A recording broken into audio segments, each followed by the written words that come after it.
এবার মারা যাচ্ছে, ট্রেনিং সেন্টারে আমাদের কোনো মেডিকেল টিম নাই, কোনো একটা অ্যাম্বুলেন্স নাই, শুধু সুবিধা নাই, ভালো খাবার দেওয়া হচ্ছে না, সবাই মাথার চাপে মারা যাইতেছে। চিকিৎসার অভাবে মৃত্যু সিভিক ভলেন্টিয়ারের। ট্রেনিং ক্যাম্পে অ্যাম্বুলেন্স, ডাক্তার না থাকায় উত্তাল ফুলবাড়ী পুলিশ ক্যাম্প।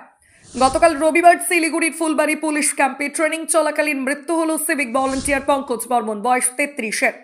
পরিবারের অভিযোগ, চিকিৎসার অভাবে মৃত্যু। পরিবার ও সহকর্মীদের সূত্রে জানা গিয়েছে, রবিবার দুপুর প্রায় 1টা নাগাদ পঙ্কজ বর্মন ফুলবাড়ী পুলিশ ক্যাম্পে 7 দিনের প্রশিক্ষণে যোগ দেন। সারাদিন ট্রেনিং শেষে রাতে প্রায় 1টা নাগাদ তিনি হঠাৎ অসুস্থ বোধ করেন। মাথা ঘোরে এবং স্ট্রোকের মতো উপসর্গ দেখা দেয়। অভিযোগ, সেই সময় ট্রেনিং ক্যাম্পে কোনো চিকিৎসক, প্রাথমিক চিকিৎসা কিংবা অ্যাম্বুলেন্সের ব্যবস্থা ছিল না। রাত ভোর কার্যকর চিকিৎসা না পাওয়ায় শেষ পর্যন্ত তার মৃত্যু হয়। ভোর হতেই ক্ষোভে ফেটে পড়েন অন্যান্য সিভিক ভলেন্টিয়াররা। মৃতদেহ ক্যাম্পে রেখেই শুরু হয় বিক্ষোভ। প্রশিক্ষণ বন্ধ রেখে দীর্ঘক্ষণ প্রতিবাদ চলে। তাদের দাবি, প্রশিক্ষণ ক্যাম্পে ন্যূনতম চিকিৎসা পরিকাঠামো না থাকায় এই মৃত্যুর মূল কারণ। পঙ্কজ বর্মনের বাড়ি মাথাভাঙার চোঙ্গার খাতা খাকরিবাড়ি এলাকায় তিনি অত্যন্ত ভদ্র পরিশ্রমী যুবক হিসাবে পরিচিত ছিলেন। ব্যক্তিগত জীবনেও চরম দুর্দশার মধ্য দিয়ে যাচ্ছিল পরিবারটি। 2 বছর আগে ক্যান্সারে তার বাবা পরমেশ্বর বর্মন মারা যান। বছর ঘুরতে না ঘুরতেই মৃত্যু হয় মা রেণুকা বর্মনের। বর্তমানে পরিবারের একমাত্র সদস্য তার অসুস্থ ভাই শঙ্কর বর্মন। সামান্য বেতনে ভাইয়ের চিকিৎসক সংসার চালাতে গিয়ে প্রতিদিন লড়াই করছিলেন পঙ্কজ। পরিবারের স্পষ্ট অভিযোগ, সময়মতো চিকিৎসা অ্যাম্বুলেন্স মিললে আজ পঙ্কজ বেঁচে থাকতেন। এই ঘটনার পূর্ণাঙ্গ তদন্ত, দোষীদের বিরুদ্ধে করা ব্যবস্থা নেওয়ার দাবি উঠেছে। हमारा 2 आदमी गया है, उसका फैमिली नहीं है। कौन देख रहा है इधर में? आज क्या हुआ था? आज हुआ हमें का पता नहीं। हम लोग 10 बॉटल में, ये 12 का है। 12 में 2 आदमी गया, हमारा दोस्त लोग गया है, उसका फैमिली नहीं है। बीमार हुआ तो 100 लोग नहीं देगा। कौन देख रहे हैं? क्या हुआ था? आज हुआ क्या है, 12 बॉटल में था मेरा दोस्त, उसका किया हुआ ये गुजर गया आज। वो कौन देगा? आप देगा या हम लोग देखना? उसका क्या कुछ नहीं है। मांग कर रहे हैं आप? हम लोग ये नहीं करेगा, ट्रेनिंग वगैरह कुछ नहीं करेगा, मेडिकल का कुछ नहीं है, कुछ दवाई वगैरह नहीं है, ड्रेस भी नहीं देगा, मेडिकल टीम नहीं है इधर में। हम लोग मेडिकल टीम नहीं है, कुछ नहीं है इधर में, ना 12 ना 10 कुछ नहीं है इधर में। ঘুম থেকে উঠে আমরা যাব পিটি, মানে পিটির জন্য যাব আমরা। তখন আমরা যাচ্ছিলাম, তখন হঠাৎ দেখি রুমে চিল্লাচিল্লি হচ্ছে।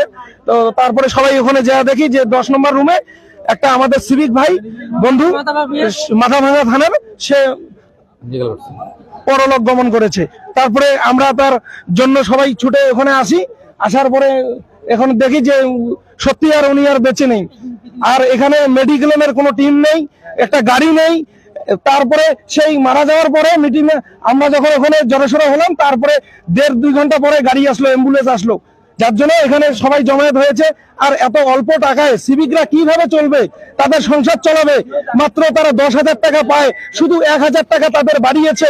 এই যে অর্থ বাজেট হয়েছে এই কয়েকদিন হলো, 5 তারিখে আমাদের জন্য 1,000 টাকা বাজেটে 1,000 টাকা উনি বাড়িয়েছে। তাহলে 1,000 টাকায় আমরা কিভাবে চলবো? ফ্যামিলি কি খাবে, আমরা কি খাবো? 1,000 টাকায় চলা যাবে? মাত্র এখন 10,000 আগে পেতাম, এখন আমরা 1,000 টাকা পাচ্ছি, পাই নাই। তবে এপ্রিল কবে থেকে দেবে? এপ্রিল থেকে আমাদের কার্যকর হবে 1,000 টাকা। তাহলে 11,000 টাকা দিয়ে আমরা কিভাবে চলবো?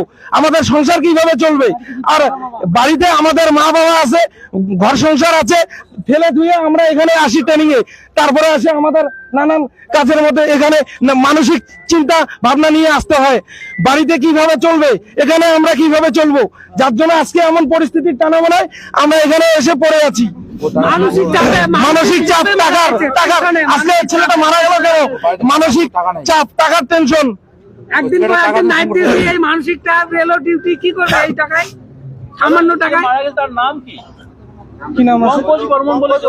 পঙ্কজ বর্মন, মাথাভাঙা থানা। আমার নাম নিরঞ্জন সোম, দিনাটা পিএস। আমরা চাচ্ছি উর্ধ্বতন কর্তৃপক্ষ নর্থ বেঙ্গল আইজি সাহেব আসুক, আমাদের সমস্যা জানুক, জানার পরে ওনার ফ্যামিলি আসে, তারপরে নিয়ে যাবে ডেড বডি। এখন মারাই গেছেন, এখন আর নিয়ে যে কি হবে? আসতে দেন না ওনার ফ্যামিলিকে। নর্থ বেঙ্গল আইজি সাহেব আসুন, আমাদের কথা শুনুন, পরিস্থিতি দেখুন, দেখার পরে নিয়ে যাবে।